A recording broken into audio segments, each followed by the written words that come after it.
Hello everyone. इस video में Gensol engineering को देखने वाले हैं। कंपनी बहुत बुरी तरह से क्रैश हो चुकी है और अभी अभी करंटली देखें तो अपने हाई से कंपनी 83% यहाँ पे क्रैश हुआ दिखा रहा है। पहले ही आपको एक बात बता दूं, अगर आप रिस्क टेकर नहीं है, स्टॉक मार्केट में ज़्यादा रिस्क लेना पसंद नहीं करते हैं, तो इस वीडियो को अभी छोड़ के आप जा सकते हैं। और अगर आप रिस्क टेकर है तो शायद एक इंपॉर्टेंट वीडियो होने वाली है आपके लिए। और हाँ, वीडियो में कोई मैं आपको बाय सेल रिकमेंडेशन नहीं करने वाला, अपने फाइनेंशियल एडवाइजर से जाके बात करके उसके बाद जाके आप बाय सेल का देख सकते हैं। लेकिन अभी करंटली अपन इस कंपनी को देखने वाले हैं। क्या अभी एक अपॉर्चुनिटी है सच में बाइंग की? क्योंकि अच्छी तरीके से गिर चुकी है कंपनी अपने हाई से। डेली जो है 5% जो है लोअर सर्किट लगने से आज भी आप देख सकते हैं यहाँ पे थोड़ा सा पूरे ट्रेडिंग सेशन में। अभी करंटली 3 बजने वाले पे मैं वीडियो बना रहा हूँ, अभी भी जो है सर्किट में ही शेयर चल रहा है। ठीक है, लोअर सर्किट लग रहे हैं। पिछले 5 दिन में भी आप देखेंगे तो यहाँ पे साइडवेज रहा लोअर सर्किट। एक महीने में तो 60% डाउन है ही। ठीक है, पुराने जो इन्वेस्टर्स हैं उनको करंटली ठीक है लॉस हो रहा है, मानता हूँ। लेकिन जो इस कंपनी में अभी इन्वेस्टमेंट का सोच रहे हैं कि क्या अपन को इन्वेस्टमेंट करना चाहिए, एक रिस्क लेना चाहिए, क्योंकि हर जगह अपन रिस्क लेते हैं, तो क्यों ना यहाँ पे भी एक रिस्क लिया जाए। ठीक है, कुछ फंडामेंटल्स अपन देखेंगे कंपनी के कि कैसे क्या रहने वाले हैं। तो वही है कि अगर फंडामेंटल्स अगर सही है तो कंपनी में, तो रिस्क लेने एक जो हो जाता है ना कि जायज़ हो जाता है कि रिस्क अपन ले सकते हैं। हर जगह रिस्क लेते हैं तो रिस्क है तो इश्क है भैया स्टॉक मार्केट में बहुत लोगों के लिए। लेकिन वही है, सेंसेबल रिस्क जो होता है वो रहना चाहिए अपन को। तो क्या इसमें ये जो कंपनी है रिस्क लेने लायक है करंटली या नहीं है, इसी पर अपन बात करने वाले हैं। डिटेल में पूरी वीडियो होने वाली है, एंड तक ज़रूर देखिएगा, चीज़ें आपको क्लियर समझ में आने वाली है। ओके, तो अपन वीडियो स्टार्ट करते हैं। और हाँ, चैनल में अगर नए होंगे तो सब्सक्राइब जरूर कीजिएगा। सो कंपनी के गिरने के रीज़न जो है कुछ है, और सबसे इंपॉर्टेंट रीज़न ये है कि कंपनी के जो प्रमोटर्स हैं उन्होंने अपने 81.7% उनकी जो होल्डिंग है वो प्लेस कर रखी है। इसीलिए हाल फिलहाल में प्लेस किया है उन्होंने, और इसीलिए जो है कंपनी में इतनी तगड़ी गिरावट आपको देखने को मिली है। ठीक है, 81% एक बहुत बड़ा नंबर होता है। ठीक है, और अगर कंपनी जो है रिकवर भी ना कर पाए तो कंपनी जो है अपने हाथ से, जो कंपनी के करंट प्रमोटर्स हैं वो उस कंपनी को अपने हाथ से गंवा सकती है। ठीक है, तो एक तो ये थोड़ी कंसर्न वाली बात हो गई। ओके, ये हो गया। कंपनी के क्वार्टरली नंबर जो है वो भी इस बार थोड़े खराब आए, वो भी आपको दिखाऊंगा। लेकिन उससे पहले अपन देखेंगे कंपनी के बारे में कि कंपनी का काम कैसा क्या है, और आने वाले टाइम में कंपनी क्या सही में अच्छा खासा रिटर्न अपन को जनरेट करके दे सकती है या नहीं, अगर अपन अभी एक रिस्क लेते हैं तो इस कंपनी में। तो सिंपली अगर अपन देखें यहाँ पे, तो Gensol engineering limited is engage in the business of solar consulting and EPC. Okay, थोड़ा और डिटेल में देखते हैं कंपनी का काम क्या है। तो आप यहाँ पे देख सकते हैं मार्केट पोजीशन में, तो company is among top 10 EPC player in India and the top 5 in term of independent EPC players. तो top 10 EPC player in India, तो कि एक बहुत बड़ी बात है, टॉप 10 में कंपनी आ रही है।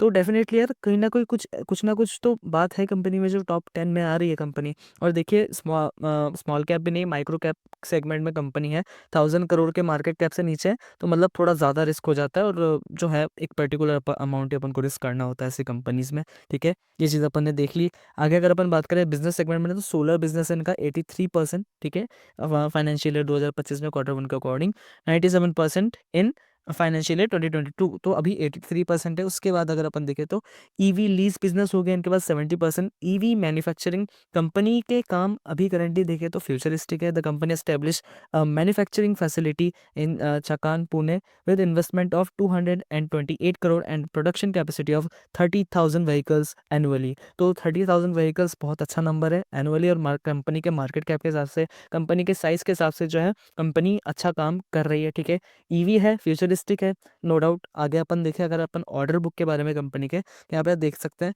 As of Q1 financial year 2025 the company has total order book of 5,025 crore, क्योंकि कंपनी का मार्केट कैप तो अभी कुछ करीब करीब 900 करोड़ का ही है। अगर ये कंपनी जो है ऑर्डर प्रॉपर एग्जीक्यूशन कर पाती है, तो डेफिनेटली कंपनी के प्राइस में जो आपको इंक्रीमेंट देखने को मिलेगा, है ना। और 93% of the order book is for solar and 7% is for EV leasing. ठीक है, तो सोलर के 93% जो है वो ऑर्डर है सोलर से रिलेटेड। ठीक है, थोड़ा सा और अंदर अगर अपन देखें तो solar book order includes the total awarded capacity of 570 MW, ठीक है, megawatt and 1140 for from Gujarat ऊर्जा विकास निगम लिमिटेड। तो गुजरात ऊर्जा विकास निगम लिमिटेड से जो कंपनी के पास ऑर्डर है, which is expected to generate a total revenue of rupees 3,010 crore over 12 year battery energy storage purchase agreement tenure, ठीक है। तो ये जो है इस टाइप का जो कंपनी कुछ काम कर रही है और आगे जाके कंपनी को मुझे लगता है और काम मिलेंगे ऐसे, ठीक है। ग्रीन हाइड्रोजन बिजनेस से भी जो है रिलेटेड कंपनी का काम यहाँ पे देख सकते हो, ओके। तो कंपनी का काम डेफिनेटली फ्यूचरिस्टिक है, लेकिन कंपनी के पास जो है जो डेट है वो 1363 करोड़ का है, ठीक है। थोड़ा सा अगर मैं आपको यहाँ पे दिखाऊँ जूम करके थोड़ा सा ऊपर, ठीक है, तो यहाँ पे आप देख सकते हैं 1363 करोड़ का कंपनी का डेट है as of financial year 20। The company will repay some debt using a part of the recent fund raise, ठीक है। तो रिसेंट जो फंड रेज हुआ है उससे कुछ जो कंपनी डेट पे करेगी। और देखिए माइक्रो कैप कंपनी है, छोटी कंपनी है, तो भैया छोटी कंपनी डेट लेती है, इसमें अपन कुछ नहीं कर सकते, उनको बिजनेस एक्सपैंड करना होता है, ठीक है। ये जो है वही है कि रिस्क क्यों ले रहे हैं अपन, इसी वजह से अपन रिस्क ले रहे हैं क्योंकि छोटी कंपनी है, डेट है उनके पास, तो एक रिस्क टेकिंग वाली बात हो जाती है। कंपनी के पास पैसा होता तो रिस्क कैसा, ठीक है, क्योंकि काम तो फ्यूचरिस्टिक नजर आ रहा है, ओके। तो ये चीज़ में भी आपको समझ में आ गई होगी। आगे अगर अपन देखें कंपनी का मार्केट कैप, तो जैसा मैंने आपको बताया 900 करोड़ के भी नीचे 859 करोड़ का मार्केट कैप कंपनी का नजर आ रहा है, जो कि माइक्रो कैप सेगमेंट है और बहुत ज़्यादा जो है रिस्क हो जाता है, रिस्की हो जाता है, ठीक है। ये जो सेगमेंट है जो 1000 करोड़ के नीचे कोई भी कंपनी का मार्केट कैप है, बहुत रिस्की होता है। पर्टिकुलर अमाउंट अपन को इन्वेस्ट करना होता है, बहुत ज़्यादा अमाउंट इस जगह पे अपन को इन्वेस्ट नहीं करना होता है, ठीक है। एक समझदार इन्वेस्टर एक कुछ जो अपना अमाउंट है अगर वो उसको गवा भी दे तो वैसा अमाउंट यूज़ करता है, ना कि बहुत ज़्यादा अमाउंट वो इन्वेस्ट करता है ऐसी कंपनीज में, ठीक है। चलिए ये चीज़ हो गई। स्टॉक का पी अभी करंटली अगर अपन देखें तो 9.97 का स्टॉक का पी है, और सेम अगर जगह पे अपन इंडस्ट्री पी देखें तो 32 का इंडस्ट्री पी है। तो अभी अपने इंडस्ट्री पी से भाई साहब स्टॉक का पी ही बहुत ज़्यादा गिर चुका है, ठीक है। प्राइस टू अर्निंग रेशो बहुत ज़्यादा गिर चुका है, इसलिए एक और ये मेरे को अपॉर्चुनिटी लग रही है कहीं ना कहीं, ओके।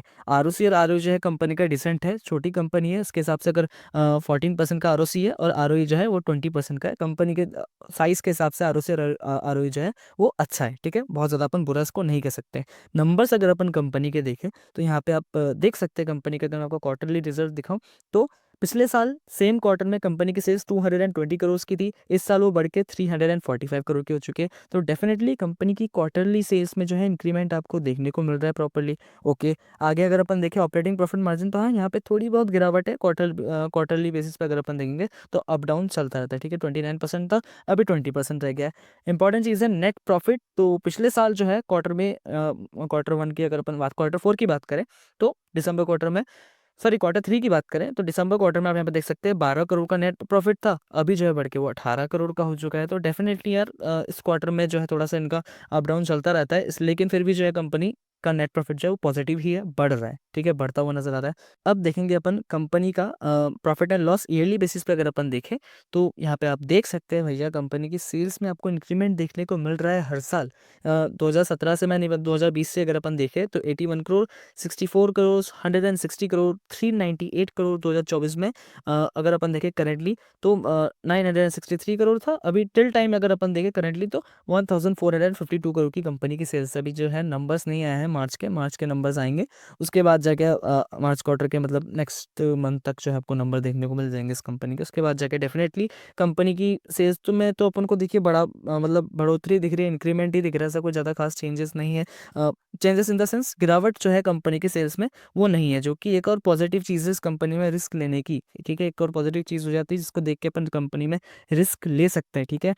ऑपरेटिंग प्रॉफिट मार्जिन की बात करें तो हर साल कंपनी का ईयरली बेसिस पे अगर अपन देखें तो ऑपरेटिंग प्रॉफिट मार्जिन भी इंक्रीमेंट हो, इसमें भी इंक्रीमेंट देखने को मिल रहा है। यहाँ पे 5%, 10%, 12%, 20%, 24%, 23%, 20% से ऊपर किसी भी कंपनी का ऑपरेटिंग प्रॉफिट मार्जिन है तो डेफिनेटली वो कंपनी बहुत अच्छा काम कर रही है, ठीक है। ये आप दिमाग में ढाल लो ये चीज़ को। और नेट प्रॉफिट की अगर अपन बात करेंगे तो 7 करोड़, 2 करोड़, 3 करोड़, नेट प्रॉफिट 11 करोड़, 23 करोड़, 53 करोड़, और टिल टाइम अगर अपन देखें तो 87 करोड़, 87 करोड़ का कंपनी का करंटली नेट प्रॉफिट चल रहा है। तो भैया 2023 के कंपैरिजन में अगर अपन देखें यहाँ पे तो ये 2023 है, ठीक है। यहाँ पे 2023 के कंपैरिजन में यहाँ पे कितना आपको प्रॉफिट देखने को मिल रहा है, 23 करोड़ का, अभी 53 करोड़ का हुआ, अभी जो 87 करोड़ का। यहाँ पे भाई साहब अगर 13-15 करोड़ के और प्रॉफिट जो है इंक्रीमेंट हो जाता है तो भैया 2x हो गया ना प्रॉफिट आपका कंपनी का यहाँ पे। तो कंपनी में फिर तो जंप तो देखने को मिलेगा ही मिलेगा, ठीक है, ईयरली बेसिस में, क्योंकि कंपनी काम कर रही है, अच्छा काम कर रही है, ठीक है। ये चीज़ भी आप दिमाग में डाल लीजिए। आगे बैलेंस शीट देखते हैं। अभी मेन जो दिक्कत है कंपनी को वो है उनके डेट को लेके। रिजर्व जो है कंपनी का हम यहाँ पे देख सकते हैं सितंबर 2024 के क्वार्टर के अकॉर्डिंग, तो कंपनी के पास जो रिजर्व्स थे वो 551 करोड़ थे। उससे पहले मार्च क्वार्टर 2024 में देखे तो 288 करोड़ के कंपनी के पास रिजर्व्स थे, ठीक है। लेकिन करंटली बोरोइंग भी देखें तो 1372 करोड़ की कंपनी के पास बोरोइंग है, इसलिए जो है कंपनी फंड रेज वगैरह कर रही है। और यहाँ पे आप देखेंगे तो उसके पहले 1510 करोड़ का था, उसमें से थोड़ा सा उन्होंने अपना बोरिंग जो है कम किया है, ठीक है। तो छोटी कंपनी है, बोरिंग्स कंपनी के पास होगी, इसलिए मैं जो है इस कंपनी को बहुत ज़्यादा ऐसे हुआ ना कि पोक नहीं कर रहा हूँ, ठीक है। एक रिस्क फैक्टर जो है, मैं इसको एक रिस्क लेने को तैयार हूँ मैं इस कंपनी में, ठीक है। सब नहीं होते लेकिन मैं हूँ, मैं क्योंकि थोड़ा सा रिस्की इन्वेस्टर टाइप का हूँ, ठीक है। थोड़ी बहुत रिस्की कंपनी जो होती है वहाँ मुझे इन्वेस्ट करना पसंद है, ठीक है। इसलिए मैं इस कंपनी को जो है देख रहा हूँ। ओके, आगे देखते हैं। शेयर होल्डिंग पैटर्न की बात करें कंपनी के अपन, तो प्रोमोटर्स की जो होल्डिंग है, जैसा कि मैंने बताया करंटली 62% आपको यहाँ दिखा रहा है, 62.66, लेकिन 81% जो है उनके प्रोमोटर होल्डिंग जो है उनके प्लेज है, ठीक है। तो इसी वजह से शेयर में जो एक खतरनाक गिरावट आई है। फॉरेन वालों के पास स्टेक थे अच्छे खासे, लेकिन अभी 0.60% उनके पास है।